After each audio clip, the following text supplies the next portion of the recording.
Начинаем очередную встречу в рамках проекта «Разбуди себе бурятский язык». Сегодня записываю с микрофоном, поэтому просьба написать в комментариях, стало ли качество звука лучше. Давайте начнем.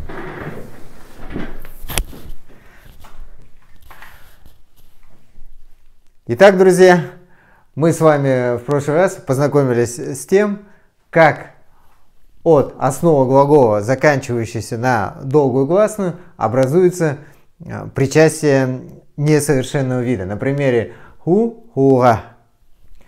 Теперь давайте рассмотрим еще один похожий случай на примере очень распространенного бурятского глагола с основной формой «б» и со значением «быть».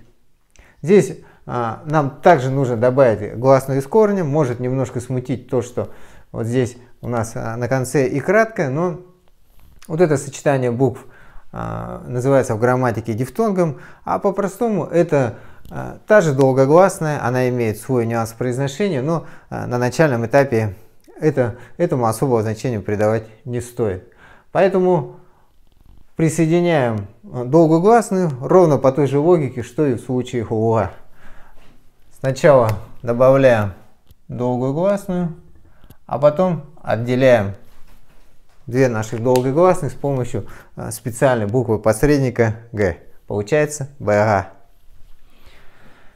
Кроме того, мы на прошлой встрече рассмотрели такую глагольную связку, которая образуется с помощью соединительного деепричастия гаржагу. В принципе, эта связка работает со всеми глаголами, да? Но отдельное значение она имеет в связке именно с глаголом «б». Вот с нашим самым распространенным бурятским глаголом.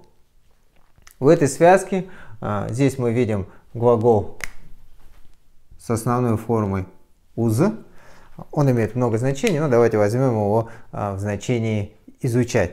Итак, глагол «уз» в этой связке приобретает несовершенный вид. То есть мы с вами помним, что глагол делится на глагол совершенного вида, отвечая на вопрос «что сделать?», да?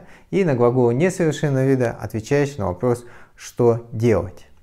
То есть вот эта форма УЗЖВ, она используется для передачи такого растянутого по времени действия, либо для передачи действия, которое совершается в какой-то определенный момент времени. Вот давайте возьмем пример.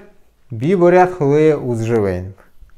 То есть я, вот это УЗЖВ, это растянутое во времени действие УЗ, все-таки язык за один день не изучается, да? То есть я изучаю свой бурятский язык. Здесь вот эта форма как раз она и подчеркивает такую длительность, растянутость во времени этого действия.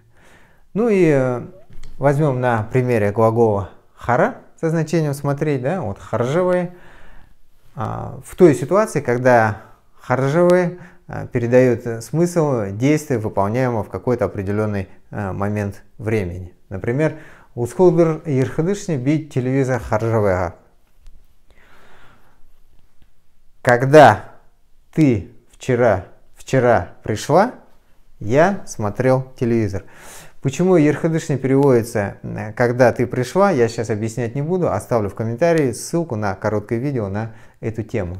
Сейчас нам важно то, что би телевизор харжавый агап, то есть я смотрел телевизор именно вот в тот момент. Итак, друзья, с учетом этих и уже полученных нами знаний, давайте мы разберем по традиции практическую разговорную фразу. Опять же, это из проекта Хошензуа. Ситуация следующая. Девушка приходит в полицию, чтобы заявить о краже, и говорит, что вчера в их дом залезли воры. Полицейский удивляется и задает вопрос. Юнда усхудур дуагуй, мнодри иржевагахунта. То есть он спрашивает ее, почему вы не сообщили вчера-то, и сегодня только приходите. Вот давайте мы разберем это такое составное предложение. Ну, юнда мы уже знаем, да, усхулдер это означает вчера, а вот слово дуагуй, оно состоит из, здесь у нас корень дуга, это означает, это глагол с основным значением извещать, сообщать. Дальше мы видим продленную гласную, что говорит о том, что это у нас причастие несовершенного вида, образованное от глагола дуга. И после этого мы видим отрицательную частицу гуй. Напоминаю, что вот это причастие несовершенного вида дуга, оно передает признак по совершаемому действию. То есть дуга – это признак по совершаемому действию извещать. Но где же у нас определяемое этим причастием существительное? Оно, как всегда, выпало, им является наше любимое существительное ушур. Поэтому сейчас мы гуй уберем, добавим здесь ушур. Черным цветом я выделю то слово, которое мы добавили, а зеленым ту часть, которая у нас изначально была. То есть ушургуй, не имеющий случая. Ушургуй, мы знаем, что это в свою очередь, это отрицательная форма от ушурте. То есть если ушурте имеющий причину, имеющий случай, да, то ушургуй это не имеющий случая. Это в свою очередь тоже определение. И что же является определяемым им словом? Им является слово хум, которое вот в этой конструкции, слившись с вопросительной частицей b, превратилось в хум. То есть дуга ушургуй хум. Человек, не имеющий случая, в котором сообщает. То есть по смыслу человек, не имеющий случая сообщения, то есть по большому счету не сообщивший человек. Мунодер, понятно, это сегодня, да? И вот здесь мы видим вот нашу конструкцию ЕРЖВ. ЕРЖВ это вот то же самое, что УЗЖВ, ХАРЖВ, да? То есть это ЕР, это нам уже глагол хорошо известен, приходить, пребывать, да? ЕРЖВ это такое растянутое во времени действие приходить. А вот это окончание га, как мы помним, это у нас показатель того, что это причастие несовершенного вида образовано от этого глагола. То есть ЕРЖВ-гахум – это человек, обладающий признаком по совершаемому длительному действию приходить. Итак, прежде чем полностью перевести все это сложное предложение, еще раз обращу внимание, что вот это слово хум, которое здесь скрыто, да, под хум, оно определяется двумя определениями ушургуй, да, дуга ушургуй и ержевага.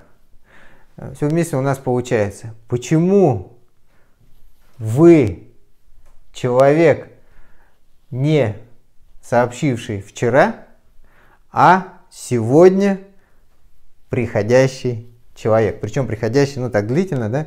В принципе, в русском языке мы точно так же говорим. Когда мы хотим сказать человеку, почему вчера не пришел, а сегодня приходите, мы используем именно вот приходите, подчеркивая, что человек совершает сегодня с опозданием вот такое длительное действие. Приходите. Итак, девушка ответила на этот вопрос. Я подумал, что это мой муж искал носки и все перевернул в доме. Друзья, осваивайте бурятский язык с юмором, легко, в хорошем настроении, так он гораздо легче усваивается. Дахим лозатра варьте.